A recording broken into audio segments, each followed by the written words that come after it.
Okay, let's break down what's happening here because it's a little confusing. This is SBI agent David Whitley. He was one of the investigators in this whole scheme, trying to uncover what happened in the district attorney's office. Wallace Bradsher is accused of basically hiring Cindy Blitzer, a district attorney's wife from another county, and paying her for work she didn't do.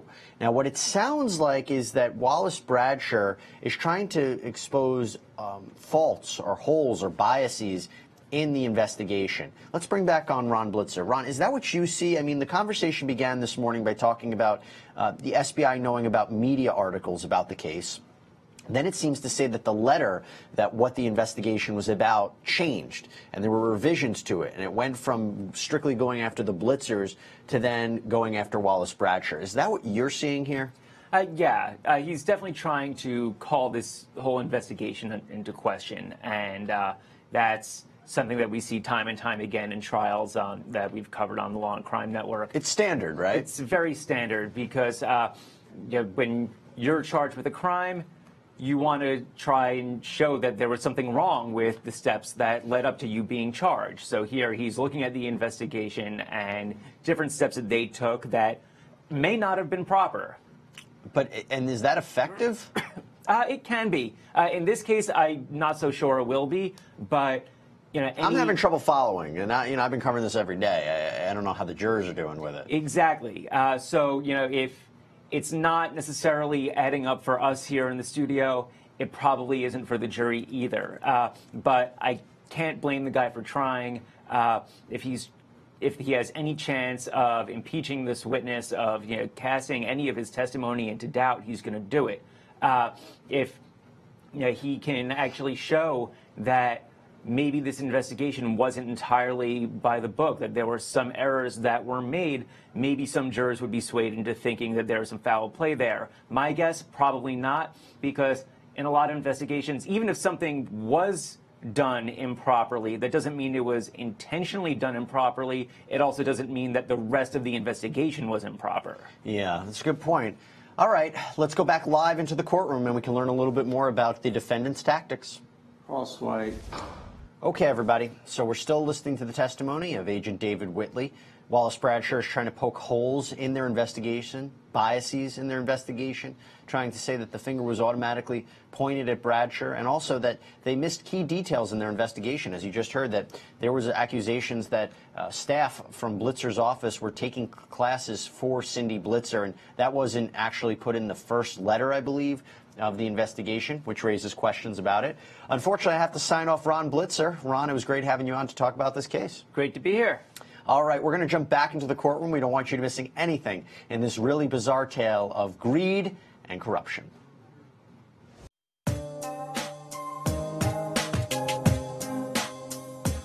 Anthony, thank you. You're the best. You find the best stories, and really, that pasta looked pretty delicious. You can go to lawandcrime.com to learn more about those stories, but before we go to that, we want to talk a little bit more about this Pornhub case, because it's really bizarre. So let me bring in a very special guest, probably not the topic he thought he was going to be talking about today, but Law and Crime senior editor Ronn Blitzer. Ron, it's great to see you. Good morning. Good to be here. So this guy, appearing when he first heard or first saw that his face was on a porn website, could have been a lot worse than what it is, right? I mean, you probably imagine the worst thing. But he has a case, doesn't he? Yeah, he does have a case. He claims that this picture has been up for 6 years, at least. His friend, as he said, saw it. How did his friend see this? I don't know. It's always a friend. But yeah, his friend supposedly saw this picture, told him about it. He had no idea it was there. This was a selfie that he took himself years ago.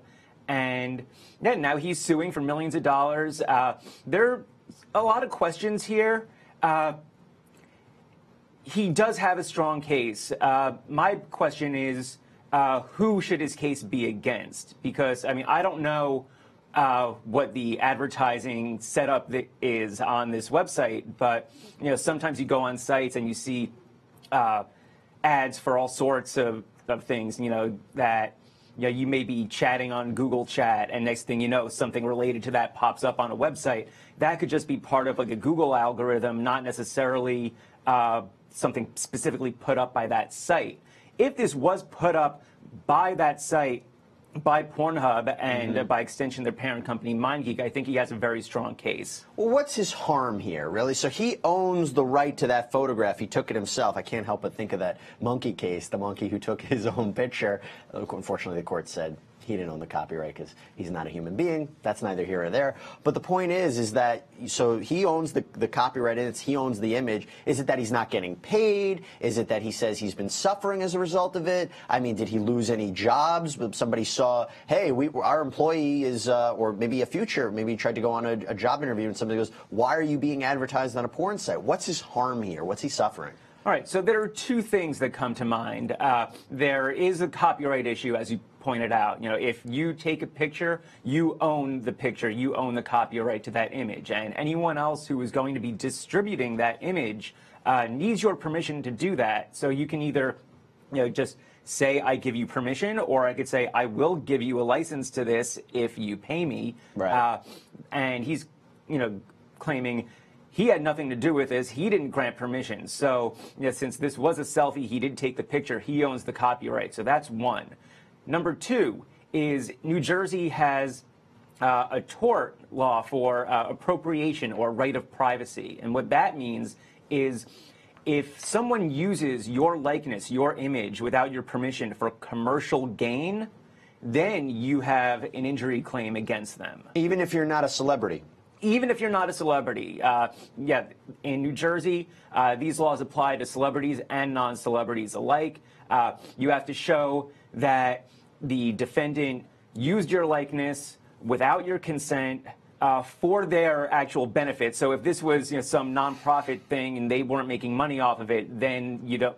But every time somebody clicks on it, that's users looking at, what is this ad? And that's that he has to generate, right? He'll be able to tell, well, in the 6 years that picture has been up, millions of people have clicked on it. Yeah. I'm assuming millions of people are on the Pornhub website. So. Assuming. This guy's friend apparently was They're on it for the advertisements. Right? Yes. They're on it for the advertisements. Yes. Well, if you look at that picture, he's wearing a Pirates hat. Would the Pirates have a issue with this too? I mean, usually when there's an advertisement, you have to take all logos out of it because they're not getting paid. He's wearing a Pirates hat. Do you think that they can get involved in this? The Pirates probably have enough of problems these days, but I don't know. But then the fourth thing is you have to show damage. Right. So he does have to prove. Now, from what I understand, New Jersey, they're not, there's not a very strict definition necessarily. So if you could show that, you've been harmed by this in any way, then having the other three elements satisfied, which he clearly does here, I think he would have a pretty strong case because he's claiming this is on a porn website. His face is connected to this. He said that he works in the computer industry, so he feels that it wouldn't be out of the realm of possibility for someone to think that he authorized this and that he is connected to this operation somehow. And he's saying he's not. So this could be damaging to his reputation. I could see that 100%. I could see that 100%. I mean, if he really had nothing to do with it, that's not allowed at all. I mean, if he really had nothing to do with this and didn't want it up there, and then all of a sudden he's surprised to see it in that kind of site, that's bad. This is not Yahoo News. This is not Facebook. This is very, very different. So we'll have to see what happens with this case. We'll follow it pretty closely. And again, go to lawandcrime.com to follow that story, as well as any of the other stories that we cover here. We cover a lot of different political, legal, entertainment stories on the website, so make sure to go there. But let's switch gears right now and focus back on our main live trial of the day, and that is the Wallace Bradsher case out of North Carolina. This district attorney, an elected official, who is accused of betraying the public trust and helping to steal taxpayer money. Sometimes gets caught up in it, but that's really what this is. He is accused of hiring his another district attorney's wife, paying her for work she didn't do. Who pays that office? Who pays those employees? Taxpayer funds. That's where it comes from. So he faces serious charges and could face up to 18 years in prison if convicted. As we wait for the live feed, I want to play you the testimony of SBI agent David Whitley. This is the lead investigator in this case, one of the people that helped unravel this whole entire scheme. He's described it as very convoluted, and it is. But here is when he describes a little bit more about this investigation and how it began how it even unfolded in the first place. It's important to hear this because we want to know how these two elected officials, if this is all true, and Craig Blitzer, his co-conspirator, has already pled guilty to a misdemeanor charge and is yet to be sentenced, but if this is all true, how could they have done this in the open without them thinking anything was going to happen? How did they think they could get away with this? Well, let's learn how this investigation took place. This is SBI agent David Whitley.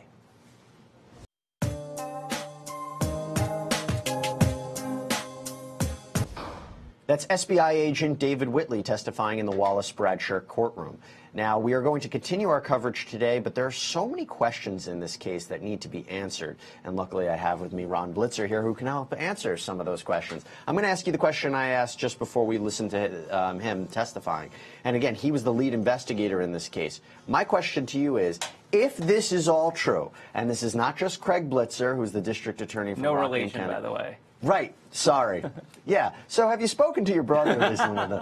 No, but here's a question. How on earth did these two guys think that they could get away with this with hiring Blitzer's wife, him employing her, and she collecting paychecks, getting paid, and no one in the office would be turning a blind eye to this? And also, it's been accused that Blitzer had people from his own office helping her with her online classes. Didn't they know something would go wrong? Again, if you assume that this is all true. Yeah, assuming it's all true, you got to figure that these people felt like maybe they were well-liked enough in their offices that no one would want to get them in trouble. Or powerful enough? Or powerful enough, yeah. 'Cause, I mean, they're the bosses. You're the district attorney, so you are the top law enforcement official in your jurisdiction. So they probably figure, who's going to touch me? At the same time, they probably figure they're in a position of power within their own office where people maybe wouldn't feel comfortable reporting them. They may be afraid, not wanting to get in trouble. To accuse the district attorney of something is a pretty big deal. So wouldn't you also assume, though, that they know the law better than anybody else? So how could you imagine that if somebody was like, oh, something doesn't seem right, she shouldn't be, maybe she's working on special projects, maybe they're not doing anything that breaks the law. I mean, again, would you accuse, it's not like just accusing someone in your company. These are the guys that know the law backwards and forwards. Yeah, it's a little weird, when you put it that way, to try and do something like this when you're literally surrounded by lawyers in every room of your office building, and criminal lawyers who know the law backwards and forwards, who know what makes a case and what doesn't.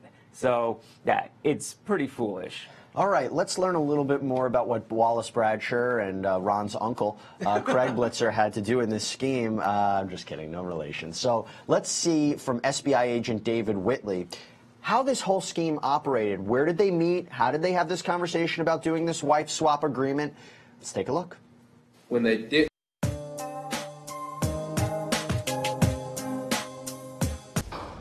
That's SBI agent David Whitley making some pretty serious claims about the defendant, Wallace Bradsher, basically accusing him of entering into this illegal scheme with another district attorney to hire another district attorney's wife and pay her for no-show work, for basically paying her for work she didn't do. And that is stealing taxpayer money. Wallace Bradsher faces 6 felony counts and 1 misdemeanor charge and upwards of 18 years in prison. Let's come back with Ronn Blitzer, Law&Crime senior editor. This is what's weird about this case. And if I was sitting perhaps in Bradsher's position where he's representing himself, I wonder if I would make this argument.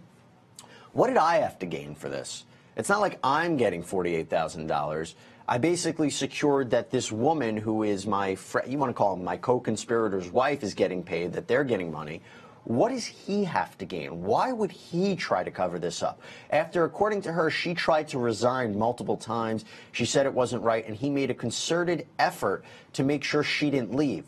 Why would if I'm sitting in the jury, why would I believe that? That's a really good question. I was wondering the same thing myself while we were watching that clip. There are a lot of questions here. First of all, what you just mentioned, but also the fact that he's representing himself in the first place strikes me as odd. That's something that we normally don't see in cases. Yes, like I understand he's a district attorney. He's very good at what he does, I'm sure. But to go online and represent yourself here, I think, was also very questionable. I don't know. I think he's doing a pretty good job considering. But again, is it the idea that, well, if my wife, because they did a wife swap, if my wife, Pam Bradsher, is working for you, Craig Blitzer, and she's getting paid and she's doing the work that she's supposed to do, I haven't heard any allegation that she wasn't doing that. Right. But I'm going to make sure that your wife gets paid and that you get the income. Is it a quid pro quo kind of thing? That's what we've had other analysts say. But really, you're going to risk your career, your livelihood, in 18 years in prison, 18 years of your freedom because of quid pro quo? Well, you figure even if his wife was actually doing her job, she still needed a job. From, before he was DA, she was able to work with him, and once he took office, he was not able to employ her himself. There were ethics rules that go against that, so he figures, okay, I have a friend here, he'll hire her, I'll do him a favor in return.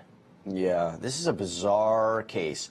And one of the claims that Cindy Blitzer made was that she was doing work and was getting paid at one point in time and doing everything she was supposed to. But it was when Wallace Bradsher and his number two, Tyler Henderson, came and picked up a file called the Shockley file from her desk. This was the main piece of work that she was working on. This was the main case she was working on. That's when all the work ceased.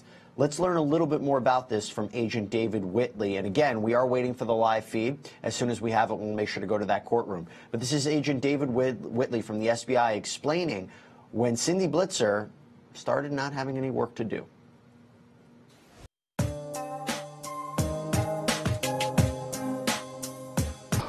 That's SBI Agent David Whitley testifying for the prosecution in the case of Wallace Bradsher out of North Carolina. This district attorney who is on trial for allegedly operating a criminal scheme to hire another district attorney's wife and pay her for work she didn't do. But it's not just that. It's not just that he knew it. It's claimed that he tried to cover it up. But I'm here with Ronn Blitzer, and I have a question about that. How important is it, and you hear this conversation about supervisors, who really was supervising Cindy's work? Who was supervising her putting in her time in Beacon, which is the Beacon system where you put in your time? How important is it about who was supervising her? Because obviously Wallace Bradsher was the head of the office, but he wasn't directly monitoring her 24/7. So what should the jury make of this? The jury should try to figure out how much he knew about what her work product or lack thereof was. If he knew that she wasn't actually doing anything but was still clocking in and getting a check, that's one thing. But if if he can show that he had nothing to do with supervising it and he wasn't aware of what was happening, then he could try to get out of it that way. Under the law, if there is a according to Cindy Blitzer, she tried calling Wallace Bradsher multiple times, telling him she didn't have work. According to her, she told her husband to contact Wallace Bradsher, saying that she didn't have any work to do. Now, I don't know if Wallace Bradsher is admitting that or not. He seems to be putting some doubt on that. Is that notice? If she's flat out telling him, I don't have any work to do. She never said it directly to his face, though. It's still, if it's not directly to his face, then he could, have some maybe plausible deniability. But if there is a record of her, saying, I don't have work to do, I'm looking for something to do, and she's not getting it, then yeah, that could be, notice. And isn't it interesting, though? Again, I can't help but think about how weird this is that Craig Blitzer and Cindy Blitzer are both now testifying against Wallace Bradsher, and he is accused of basically helping them. That's what makes this case so bizarre, is that he's been accused of helping them. That's what he's on trial for. It's not like he pocketed any money. And so the question always becomes credibility. Craig Blitzer took a deal where he pled guilty to a misdemeanor charge. He has yet to be sentenced. Cindy Blitzer, is not being charged in connection with this whole criminal scheme. If you're sitting in the jury, does that cast doubt on their credibility? It can. You have someone who has admitted to wrongdoing. At the same time, he is the one person who would have the most information about what's going on. And what I love about this case, we were talking about how Bradsher is representing himself. Yes. But when he's cross-examining Blitzer, you have the two people who were in on this plot talking about it, and if the guy answering the questions is lying, the only person who really knows it is the guy asking the questions, but he can't really admit to knowing that the other guy's lying, because then that shows that he has knowledge of this plot. That's what makes it such a conflict for them. Again, I've never seen a case like this where not only the defendant is representing himself, but he has the ability to cross-examine his co-conspirator. It's bizarre to watch, and we're going to cover it a lot more here on the network. But here's what we're going to do. We'll take a quick break, and when we come back, we're going to play the testimony of Gail Peed, who's the administrative assistant in this office, a key person in the office who saw a lot of what was going on, who was integrated really into this whole relationships between people in the office. So we'll take a quick break, and we'll be right back.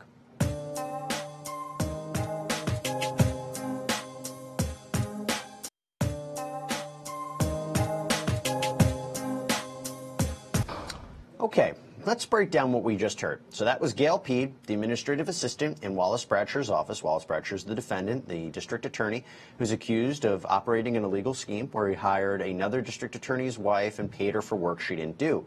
Gail Peed is the administrative assistant in that office. She was actually the one who called Miss Blitzer later on and fired her. So she's an integral part of this story. Let's bring back in Law and Crime senior editor, Ronn Blitzer.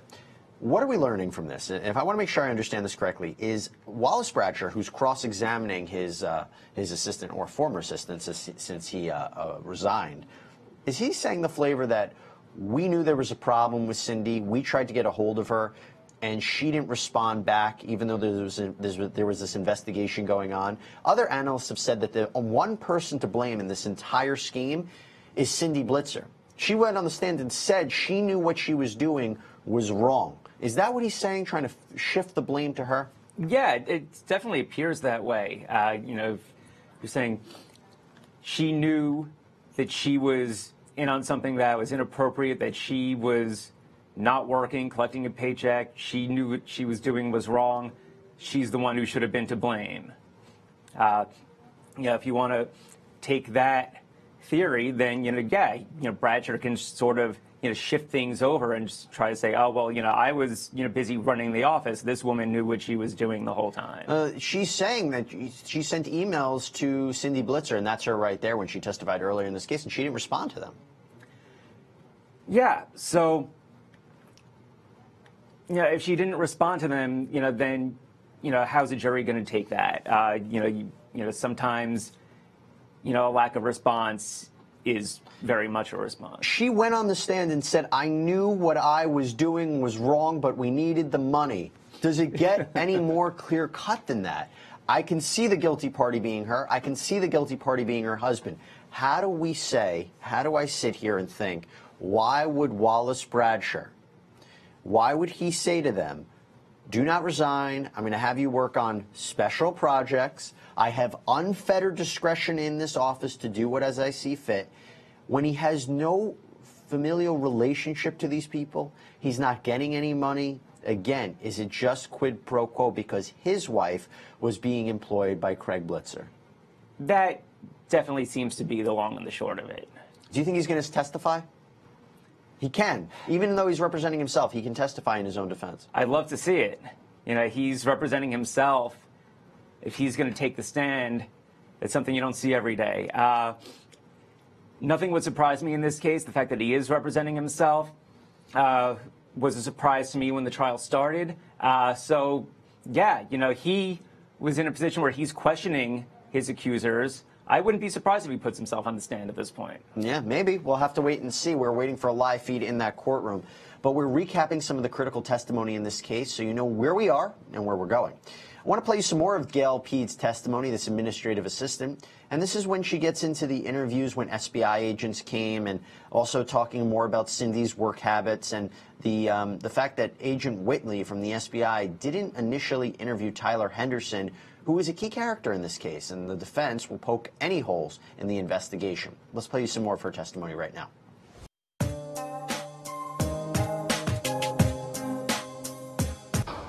Some administrative matters before the trial begins today, but important nonetheless. Wallace Bradsher is representing himself in this case where he's accused of basically operating an illegal scheme of stealing taxpayer money by employing the wife of another district attorney and paying her for work she didn't do. Now, there was an interesting part here when Agent David Whitley from the SBI, who investigated this matter, he told jurors that the feds also investigated the Blitzer-Bradsher case. Bradsher just then requested a mistrial, which was denied by the judge.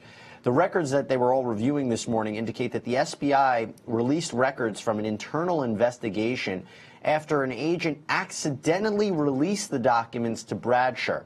Now, why is this a big issue? I wanted to bring back Ronn Blitzer. Ron, what's the issue? Why would he have asked for a mistrial? Is it the idea that thinking that that there was another agency investigating the Blitzer-Bradsher case? Is it the fact that he saw these memos? What is it that why he thinks he needs a mistrial? Well, it's a number of things. I mean, any time that something even remotely fishy happens, it's not surprising to see a request for a mistrial, even if there's no chance of it being granted. Here, you have a witness telling a jury something that they're not necessarily supposed to hear.